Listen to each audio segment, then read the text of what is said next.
They were cousins. My dad had met because that particular family member stayed in Ireland. Military. Yeah. Did you eventually get in touch with What's that? Did you get in touch with someone from He had his discharge form. Sean, that's all I'm home right now. So they're going to do that ceremony tomorrow. He did want to make sure that I know, not everybody's super recognizable.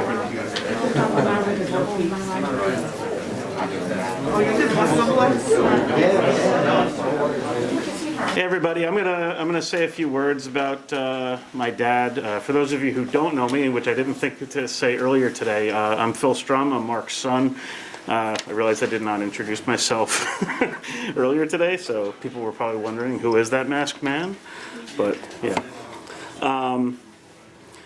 hearing all the stories about my dad over the last week, one thing kept popping in my mind, and it was the quote from the great Fred Rogers, which has probably been overused, misused, misinterpreted, and everything else since he first said it. It was, when I was a boy, I would see scary things in the news. My mother would say to me, look for the helpers. You always find people who are helping.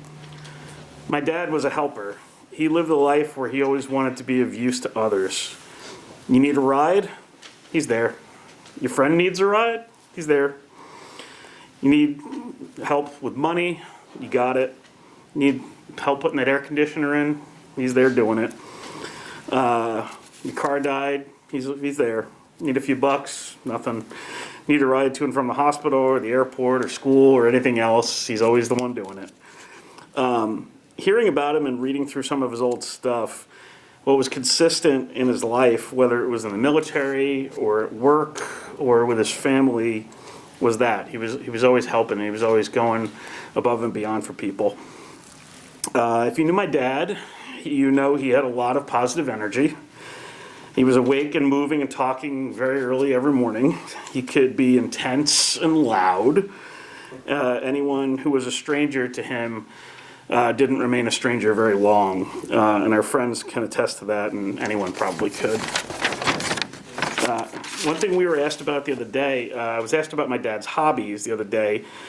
And while he liked movies and some TV shows, specifically anything like Superman or Star Trek, pretty much anything superhero or sci-fi, I thought about it. And he also liked cooking, but it was really just like he just liked cooking for other people, so he could be able to give you dinner. But his main hobby was you. He watched the Islanders and wrestling with me, but as a kid and as an adult. But it was really just because I liked it. He wanted to be a part of your life.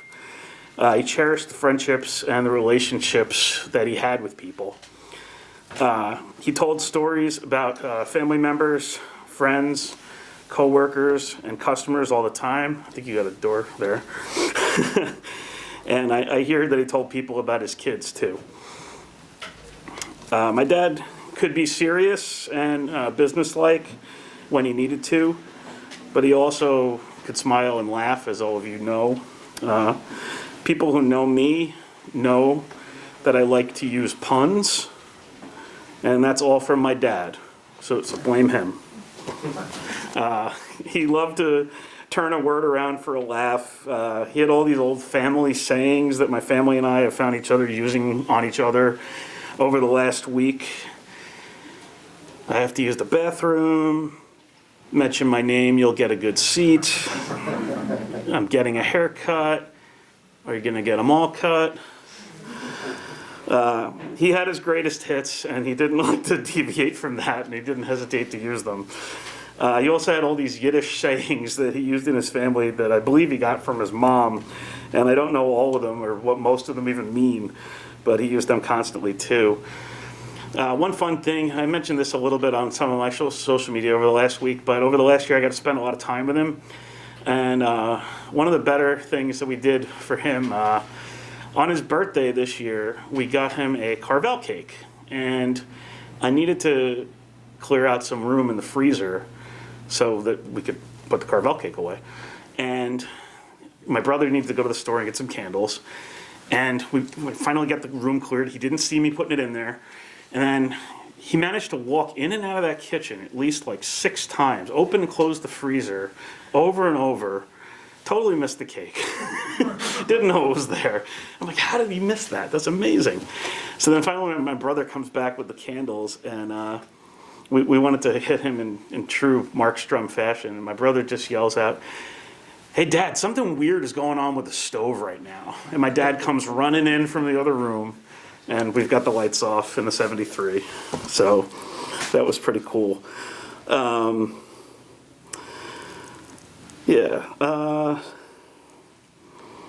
We're going to miss everything about my dad. He was always there for everybody, and he's always going to be with us forever in our hearts. I really appreciate everybody coming out today. Obviously, we're not doing hugs and handshakes and stuff, considering all that's going on. But your presence here is really enough for me and my family, and we all really appreciate it. So thank you very much. And also just a special shout out to his brothers who are watching right now on the stream, his brother Michael and his family in Virginia, and his brother Leonard and his family in Brooklyn. So a special hello to them, and we're glad that they could join us this way, because obviously it's extremely difficult for everybody to try to get together right now. So thank you very much, and let's tell some stories about my dad, and if you've got any more, you're free to come up here and give your own. So thank you very much.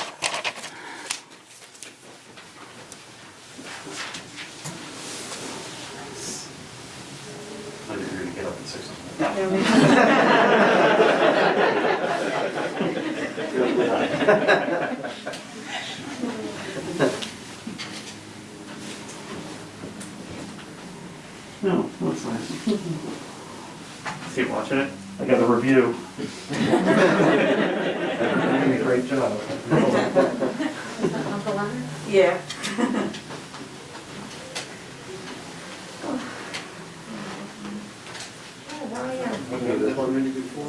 No, I don't think so. I heard a lot about it all the time. Yeah. No, it's Poland. I'm not sure.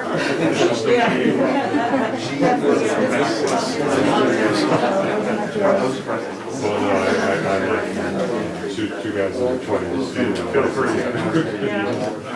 Yeah, I've been here. Feel free.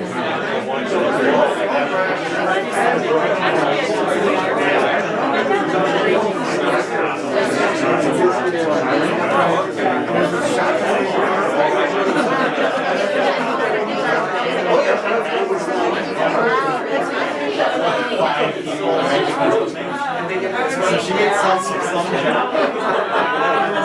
just some like really